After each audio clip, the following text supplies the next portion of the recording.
Halo, jumpa lagi dengan saya Kadlo Marbun dalam Ayo Belajar. Pada video ini kita akan membahas 15 contoh soal TWK dengan spesifik soalnya itu soal Undang-Undang Dasar 1945. Soal Undang-Undang Dasar merupakan salah satu subtes dari TWK yang paling susah menurut saya karena cakupan materi sangat luas dan banyaknya pasal-pasal. Nah, bagaimana bentuk soal yang akan kita bahas hari ini? Ikuti pembelajarannya sampai selesai.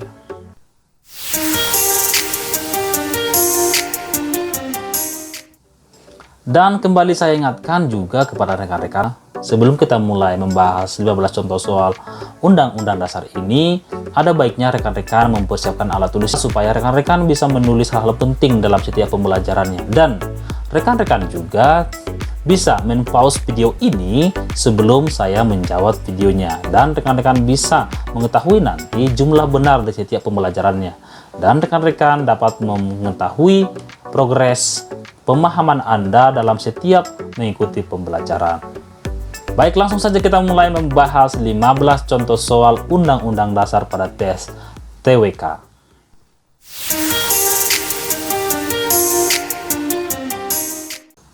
Soal TWK yaitu soal Undang-Undang Dasar 1945. Soal nomor 1. Yang dimaksud dengan warga negara menurut Undang-Undang Dasar 1945 pasal 26 ayat 1. Yang menjadi warga negara ialah A. Seorang yang sudah berumur 18 tahun serta lahir di Indonesia. B. Sudah bertempat tinggal di Indonesia selama minimal 5 tahun. C. Bukan keturunan orang asing serta warga negara asing. D. Orang-orang bangsa Indonesia asli dan orang-orang bangsa lain yang disahkan dengan undang-undang sebagai warga negara. E. Orang yang setia pada NKRI serta disahkan oleh undang-undang. Silakan rekan-rekan dijawab. Yang dimaksud dengan warga negara itu apa? Jawaban yang benar adalah D, yaitu orang-orang bangsa Indonesia asli dan orang-orang bangsa lain yang disahkan dengan undang-undang sebagai warga negara. Untuk memperjelas, mari kita lihat pembahasannya. Undang-Undang Dasar 1945 pasal 26 ayat 1 berbunyi, yang menjadi warga negara ialah orang-orang bangsa Indonesia asli dan orang-orang bangsa lain yang sudah disahkan dengan undang-undang sebagai warga negara. Lanjut kita ke soal nomor 2. Dalam pembangunan ekonomi kerakyatan yang memiliki peranan dalam menciptakan kemakmuran dan kesejahteraan rakyat. Hal tersebut sesuai dengan bunyi Undang-Undang Dasar 1945 pasal 33 ayat 1 yang berbunyi, A. Cabang-cabang produksi yang penting bagi negara dan yang menguasai hajat hidup orang banyak dikuasai oleh negara. B. Perekonomian disusun sebagai usaha bersama berdasar atas asas kekeluargaan. Yang C. Perekonomian nasional diselenggarakan berdasarkan atas demokrasi, ekonomi dengan prinsip kebersamaan, efisiensi, keadilan, keberlanjutan, wawasan lingkungan, kemandirian, serta dengan menjaga keseimbangan kemajuan dan kesatuan ekonomi nasional. D. Cabang-cabang produksi boleh dikuasai oleh perseorangan atau negara. E. Bumi dan air dan kekayaan alam yang terkandung di dalamnya dikuasai oleh negara dan dipergunakan untuk sebesar-besarnya kemakmuran rakyat. Pasal 33 ayat 1 itu berbunyi apa? Silakan rekan-rekan dijawab terlebih dahulu. Dan jawabannya adalah B, yaitu perekonomian disusun sebagai usaha bersama berdasarkan asas kekeluargaan. Mari kita lihat pembahasannya. Kemakmuran rakyat merupakan tujuan utama dari pembangunan ekonomi kerakyatan. Hal tersebut sesuai dengan pasal dalam undang-undang, yaitu pasal 33 ayat 1 yang berbunyi, perekonomian disusun sebagai usaha bersama berdasar atas asas kekeluargaan. Bunyi Undang-Undang pasal 33 ayat 2 yaitu cabang-cabang produksi yang penting bagi negara dan menguasai hajat hidup orang banyak dikuasai oleh negara. Pasal 33 ayat 1 ayat 3, bumi dan air dan kekayaan alam yang terkandung dalamnya dikuasai oleh negara dan dipergunakan untuk sebesar-besarnya kemakmuran rakyat. Kita fokus saja ke pasal satunya ya, yaitu perekonomian disusun sebagai usaha bersama berdasar atas asas kekeluargaan. Jika ingin membaca lebih lanjut, silakan rekan-rekan di pause dulu videonya dan dibaca sampai tuntas. Lanjut kita ke soal nomor 3. Amandemen Undang-Undang Dasar 1945 yang mengatur tentang anggaran pendapatan dan belanja negara disahkan pada A. 19 Oktober 1999, B. 18 Agustus tahun 2000, C. 11 Oktober tahun 2000, D. 10 November tahun 2001, E. 10 Agustus tahun 2002. Amandemen keberapa anggaran dan belanja negara itu disahkan? Silakan rekan-rekan dijawab. Dan jawaban yang benar adalah 10 November 2001, yaitu D. Mari kita lihat pembahasannya. Anggaran pendapatan dan belanja negara diatur dalam Undang-Undang Dasar 1945, pasal 23 ayat 1-3. Pasal ini mengalami amandemen dalam Amandemen Undang-Undang Dasar 1945 yang ketiga yang disahkan pada 10 November tahun 2001. Jadi rekan-rekan di sini harus memahami atau mengetahui ada berapa kali undang-undang itu diamandemen dan apa isi undang-undang itu yang diamandemen setiap amandemennya. Misalnya amandemen pertama itu apa yang diperbaiki atau di amandemen. Amandemen kedua pasal berapa, amandemen ketiga pasal berapa, dan selanjutnya amandemennya apa yang diamandemen dalam pasal tersebut. Kira-kira kawan-kawan sudah tahu berapa kali amandemen? Mari kita lihat, kita ikuti pembelajarannya sampai selesai. Apakah soal berapa kali amandemen itu ada kita bahas di sini. Kalau tidak ada, silakan rekan-rekan buat komentar di sini dan menulis di sini ada berapa kali undang-undang dasar itu diamandemen. Lanjut kita ke soal berikutnya. Soal nomor 4. Rumusan Pancasila asli dapat kita temukan dalam Undang-Undang Dasar tahun 1945 pada titik A. Alinea pertama Preambul Undang-Undang Dasar 1945. B. Alinea keempat Preambul Undang-Undang Dasar 1945. C. Alinea ketiga Preambul Undang-Undang Dasar 1945. D. Alinea ketiga Preambul Undang-Undang Dasar 1945. E. Semua jawaban salah. Silakan dijawab rekan-rekan. Jawaban yang benar adalah B. Alinea keempat Preambul Undang-Undang Dasar 1945. Mari kita lihat pembahasannya. Rumusan Pancasila asli dapat kita temukan dalam alinea keempat Preambul Undang-Undang Dasar 1945, yaitu membentuk suatu pemerintahan negara Indonesia yang melindungi segenap bangsa Indonesia dan seluruh tumpah darah Indonesia dan untuk memajukan kesejahteraan umum, mencerdaskan kehidupan bangsa dan ikut serta melaksanakan ketertiban dunia yang berdasarkan kemerdekaan. Lanjut kita ke soal nomor 5. Tiap-tiap warga negara berhak atas pekerjaan dan penghidupan yang layak bagi kemanusiaan. Merupakan bunyi pasal 27 ayat keberapa? Maksudnya dalam Undang-Undang Dasar ini ya. A. 1, B. 2, C. 3, D. 4, E. 5. Silakan rekan-rekan untuk dijawab. Jawabannya adalah B. Mari kita lihat pembahasannya.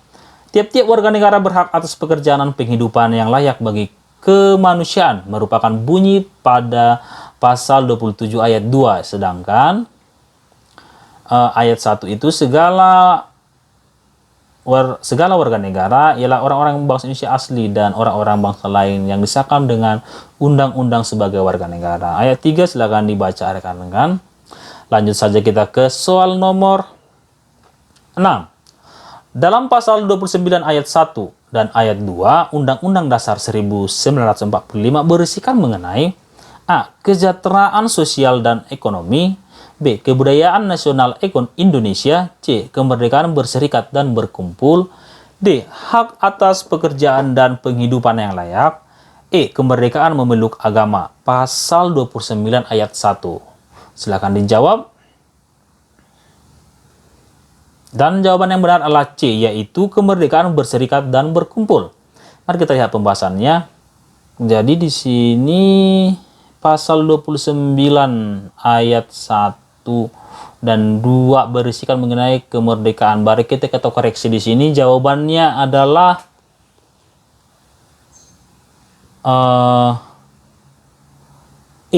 kemerdekaan memeluk agama. Jadi jawaban nomor 6 ini adalah bukan C. Soal nomor 7. Setiap orang memiliki persamaan harkat dan martabat.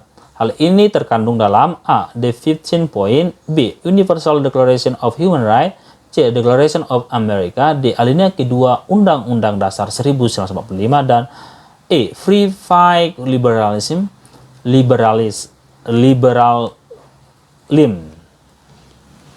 Silakan dijawab rekan-rekan. Dan jawabannya adalah B, yaitu Universal Declaration of Human Rights. Mari kita lihat pembahasannya. Setiap orang memiliki persamaan harkat dan martabat. Hal ini terkandung dalam Universal Declaration of Human Rights atau hak-hak asasi manusia yang menyeluruh. Lanjut kita ke soal nomor 8. Hubungan manusia dan masyarakat yang baik akan tercipta suatu kondisi yang selaras, serasi, dan seimbang. Hal ini merupakan konsep Pancasila yang artinya A. Melepaskan kepentingan umum dan mengutamakan kepentingan pribadi dan golongan. B. Adanya perlakuan yang sama antara kepentingan umum dengan kepentingan pribadi. C. Melepaskan diri dari kepentingan umum dan meletakkan kepentingan pribadi sebagai yang utama. D. Kepentingan umum di atas kepentingan pribadi atau golongan. E. Mengutamakan kepentingan umum dan mendahulukan kepentingan pribadi dan golongan. Silakan rekan-rekan untuk dijawab. Dan jawabannya adalah B, yaitu adanya perlakuan yang sama antara kepentingan umum dengan kepentingan pribadi. Mari kita lihat pembahasannya. Hubungan manusia dan masyarakat yang baik dan akan tercipta suatu kondisi yang selaras, serasi, dan seimbang. Hal ini merupakan konsep Pancasila yang artinya kepentingan umum itu di atas kepentingan pribadi atau golongan.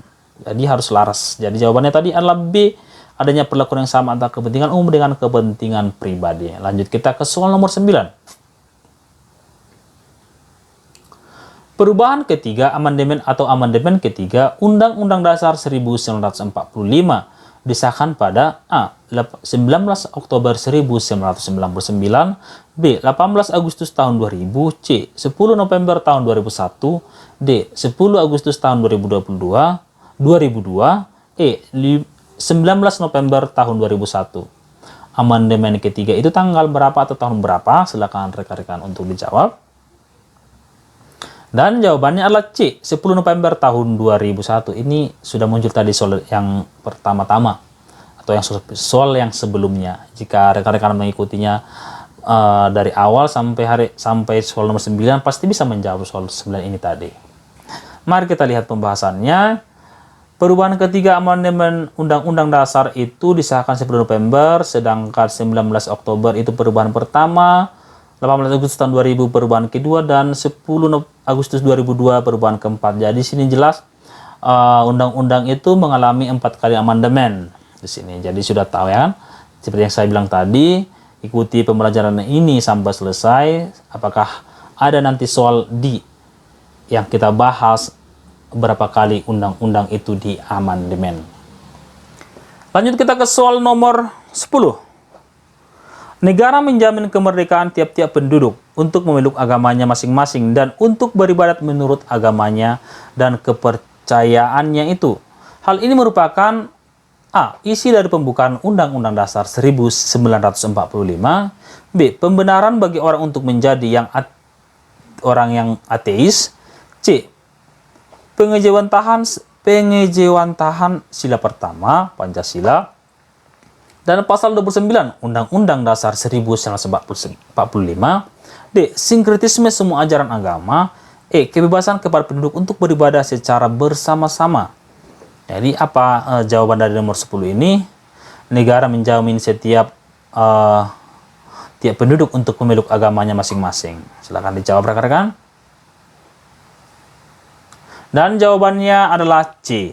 Mari kita lihat pembahasannya. Setiap manusia memiliki hak dan kebebasan yang sama untuk beribadah dan memeluk agama. Hal ini merupakan pengejawantahan sila pertama Pancasila yaitu sila ketuhanan yang Maha Esa, dan pasal 29 ayat 2 Undang-Undang Dasar 1945, yaitu negara menjamin kemerdekaan tiap-tiap penduduk untuk memeluk agamanya masing-masing dan untuk beribadat menurut agamanya dan kepercayaan itu. Jadi nomor 10 jawabannya C, pengejauhan tahan sila pertama Pancasila dan pasal 29 Undang-Undang Dasar 1945. Lanjut kita ke soal nomor 11.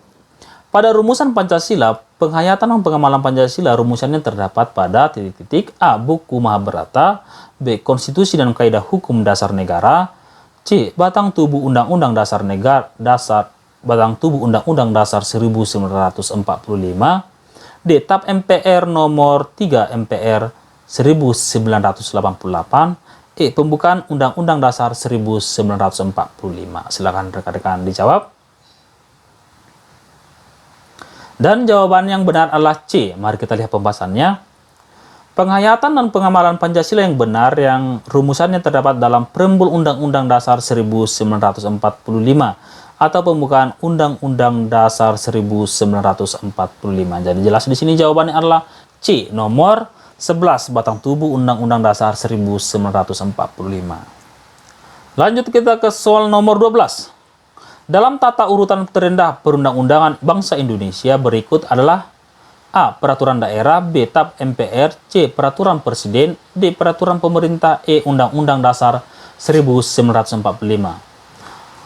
Tata urutan perundang-undangan atau hierarki perundang-undangan kita yang paling rendah itu yang apa? Silakan rekan-rekan untuk dijawab. Dan jawabannya adalah A, yaitu peraturan daerah. Ini bisa kita lihat tata urutan perundang-undangan atau hierarki perundang-undangan di negara kita. Yang pertama itu Undang-Undang Dasar 1945, yang kedua Undang-Undang, yang ketiga Perpu, yang keempat Peraturan Pemerintah, yang kelima Peraturan Presiden, yang keenam Peraturan Daerah. Jelas ya di sini ya. Lanjut kita ke soal nomor 13. Berdasarkan pada Undang-Undang Dasar 1945 yang telah mengalami amandemen, menjelaskan bahwa hakim memiliki kekuasaan. Kekuasaan kehakiman ini termuat dalam titik A. Pasal 23, B. Pasal 24, C. Pasal 25, D. Pasal 26, dan E. Pasal 27. Kekuasaan kehakiman itu pada pasal berapa? Silakan rekan-rekan untuk dijawab. Dan jawabannya adalah B, yaitu pasal 24. Mari kita lihat pembahasannya. Berdasarkan pada Undang-Undang Dasar 1945 yang telah mengalami amandemen, menjelaskan bahwa hakim memiliki kekuasaan. Kekuasaan kehakiman ini termuat dalam pasal 24, terutama pada ayat 1. Kekuasaan kehakiman merupakan kekuasaan yang merdeka untuk menyelenggarakan peradilan, guna menegakkan hukum dan keadilan. Jadi jelas di sini nomor 13 itu jawabannya B, pasal 24. Lanjut kita ke soal nomor 14. Negara Kesatuan Republik Indonesia adalah sebuah negara kepulauan yang bercirikan Nusantara dengan wilayah yang batas-batas dan hak-haknya ditetapkan dengan undang-undang. Adalah bunyi dalam Undang-Undang Dasar 1945 pasal A. 24, B. 25, C. 25A, D. 25B, E. 25C. Silakan rekan-rekan dijawab. Jawabannya E. Mari kita lihat dulu pembahasannya. Negara Kesatuan Republik Indonesia adalah sebuah negara kepulauan yang bercirikan Nusantara dengan wilayah yang batas-batas dan hak-hak yang ditetapkan dengan undang-undang. Adalah bunyi dalam Undang-Undang Dasar 1945 pasal 25A. Jadi sini kita koreksi. Jawaban yang tepat adalah C, pasal 25A. Lanjut kita ke soal yang terakhir, soal nomor 15. Tiap warga negara berhak dan diberi kebebasan untuk menjalankan ibadah sesuai dengan agama dan kepercayaan yang dianut, yang dijamin dalam undang-undang. Hal ini merupakan pengejauhan tahan dari pasal A. Pasal 28 ayat 1 Undang-Undang Dasar 1945, B. Pasal 28 ayat 2 1945, pasal C. Pasal 29 ayat 1 Undang-Undang Dasar 1945, D. Pasal 29 ayat 2 Undang-Undang Dasar 1945, E. pasal 30 ayat 2 Undang-Undang Dasar 1945 tentang kebebasan beragama. Kira-kira di pasal berapa dalam Undang-Undang Dasar? Silakan rekan-rekan jawab dulu. Jawabannya adalah D, yaitu pasal 29 ayat 2 Undang-Undang Dasar 1945. Mari kita lihat dulu pembahasannya supaya lebih jelas. Tiap warga negara berhak dan diberi kebebasan untuk menjalankan ibadah sesuai dengan agama dan kepercayaan yang dianut, dijamin dalam undang-undang. Hal ini tertuang dalam pasal 29 ayat 2 Undang-Undang Dasar 1945 yang berbunyi, negara menjamin kemerdekaan tiap-tiap penduduk untuk memeluk agamanya masing-masing dan beribadat menurut agama dan kepercayaannya itu. Jadi tentang kebebasan beragama itu di pasal 29 ayat 2. Rekan-rekan, 15 soal sudah kita bahas terkait dengan soal Undang-Undang Dasar. Bagaimana pendapat rekan-rekan calon abdi negara terkait dengan 15 contoh soal yang sudah kita bahas? Apakah bisa menambah wawasan rekan-rekan? Mudah-mudahan dengan pembahasan soal tersebut semakin menambah wawasan rekan-rekan sekalian, khususnya para calon abdi negara untuk mengikuti tes menjadi calon abdi negara, baik itu tes PNS, tes menjadi TNI Polri, dan lain-lain sebagainya. Ikuti tetap pembelajaran bersama Kadilo Marbun dalam Ayo Belajar. Kita bertemu pada pembelajaran berikutnya dalam materi dan soal yang berbeda. Sampai jumpa, tetap sehat dan tetap komitmen dalam belajar. Cita-cita Anda menjadi calon abdi negara pasti terwujud dengan komitmen Anda.